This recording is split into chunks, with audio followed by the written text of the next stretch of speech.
একটা পুরুষ তখনই কান্না করে। রাত তখন ৩টা।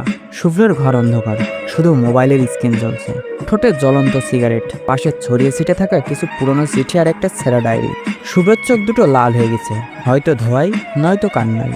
সে আজ অনেকদিন পর আবার ওর পুরনো ছবিগুলো দেখছে, পড়ছে পুরনো চ্যাটগুলো। এতদিন ধরে নিজেকে শক্ত রাখার চেষ্টা করেছিল, কিন্তু আজ পারছে না। বুকের ভিতর কেমন যেন শূন্য লাগছে।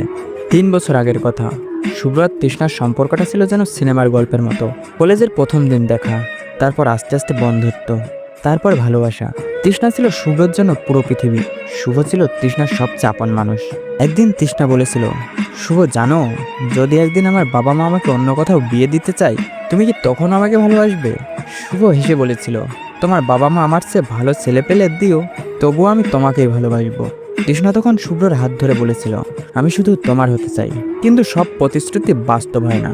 তৃষ্ণার পরিবার ওর বিয়ে ঠিক করে দিল। পাত্র ভালো, সুপ্রতিষ্ঠিত, পরিবার রাজি। তৃষ্ণা অনেক চেষ্টা করেছিল, শুভও লড়াই করেছিল, কিন্তু বাস্তবতা কখনো কখনো ভালোবাসার চেয়ে বেশি নির্মম হয়। শেষবারের মতো তৃষ্ণা যখন দেখা করতে এসেছিল, তখন শুভ্র তার চোখে অশ্রু দেখেছিল।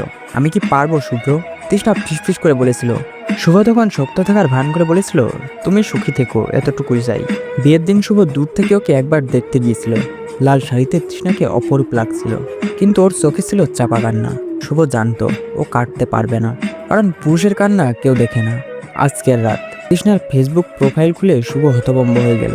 নতুন একটা ছবি আপলোড করেছে ও। হাসি মাখা মুখ, পাশে স্বামী, কোলে একটা ছোট্ট বাচ্চা। শুভ ফোনটা বন্ধ করে বিছানায় শুয়ে পড়ল। বুকের ভিতর মোচড় দিচ্ছে, দম বন্ধ হয়ে আসছে, কিন্তু কাঁদতে পারছে না, কারণ ও একজন পুরুষ। পুরুষ তখনই কাঁদে যখন সে সত্যিই ভালোবাসে, কিন্তু কিছু করার থাকে না।